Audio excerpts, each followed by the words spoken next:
A well-known author recently went public about her experience on the set of the film adaptation of her book. She described leaving the movie set in tears, calling it one of the worst experiences of her life. And one of the responses I saw online that made me think of making this video was from someone who said, "But you signed the contract." That response, while being blunt, is legally speaking not entirely wrong.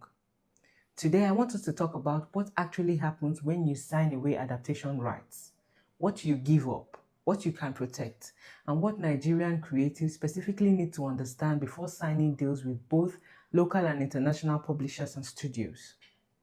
Before I go on about the implication of signing a contract for the adaptation of your book as an author, I'd like us to answer one important question. What do you own before you sign? As an author, you start with something extremely powerful. And under the Nigerian Copyright Act 2022 and under most international copyright frameworks, copyright in your original work belongs to you automatically from the moment you create it, even without registration or any other formality. That copyright covers several different rights, including the right to reproduce your work, the right to publish it, the right to adapt it into a film, a series, a play or a game, and the right to decide who else can do any of those things. Every one of those rights are yours until you sign them away. The moment you sign an adaptation agreement, you are transferring some or all of those rights to another party. And what you transfer is governed entirely by what the contract says, not by what you assumed it is saying, but by what is inside the document. So what does an adaptation agreement actually take from you? A standard adaptation agreement, particularly one with a major international studio, typically transfers 1. The right to adapt the work into a film, television series, or other audiovisual format. 2. Creative control over how the story, characters, and world are translated to screen. 3. Casting decisions, who plays your characters. 4. Screenplay approval, how your dialogue and plot are written. 5. Final cut, what the finished film actually looks like. Unless the contract specifically retains any of these for the author, they go with the deal. This is the part that surprises most first-time authors. They assume that because it is their story, they will have meaningful input into how it is told on screen. That assumption is not legally guaranteed by anything. It must be negotiated and written into the contract, or it does not exist. And this brings me to why this conversation matters specifically for Nigerian creatives right now. Nigerian literature and storytelling are having a significant moment internationally. More Nigerian authors are landing international publishing deals. More Nigerian stories are being optioned for adaptation. And that is genuinely exciting. But it also means more Nigerian creatives are signing contracts. Contracts drafted by international publishers and studios without fully understanding what those contracts do. Here is what you must negotiate before you sign any adaptation deal. 1. Cultural approval or consultation rights. If your story is set in Nigeria, in a specific culture, language, or tradition, negotiate for cultural approval rights. This is the right to sign off on how your culture is represented.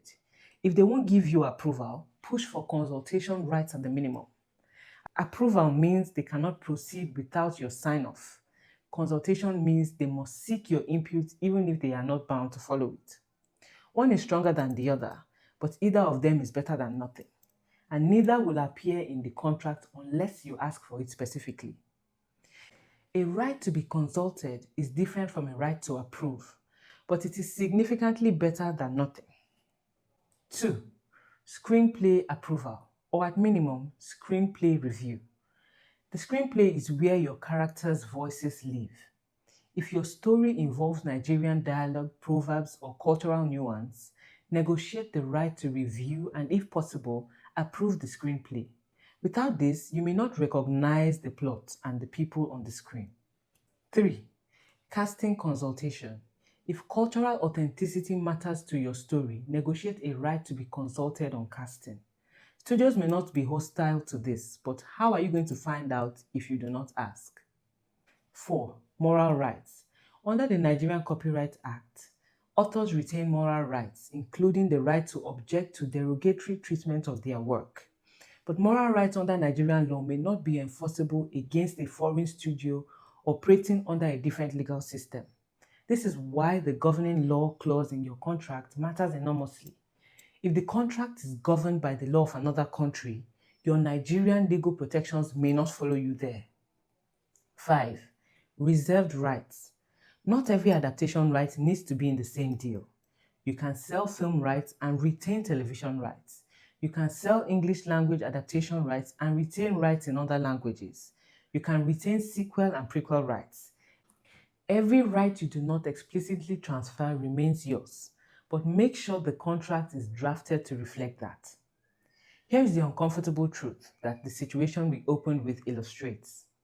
Once you sign adaptation rights to a studio, the story becomes the raw material for a different creative process. A process involving directors, producers, financiers, writers, and executives who all have creative opinions and contractual authority to act on them. You cannot take the money, the platform, and the distribution and then expect to retain full creative control. That is not how these deals work. But, and this is the entire point, you can negotiate for meaningful protections before you sign. The contract is the creative vision as much as the book is. What you put in it determines what you keep and what you give away. If you are a Nigerian creative negotiating an international adaptation deal, do not sign anything without an entertainment lawyer who understands both Nigerian copyright law and the law of the country governing the contract. The gap between what you assume the deal meant and what the contract actually says can be the difference between a dream and a nightmare.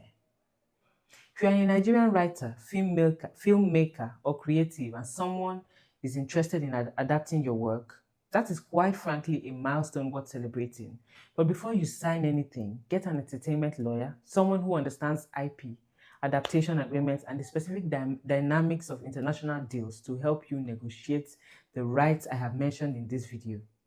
Your story is your asset. Protect it because you cannot negotiate a better deal after you have already signed one. If this video helped you, subscribe to Goga's Brief. I'm Goga. I'll see you in the next one.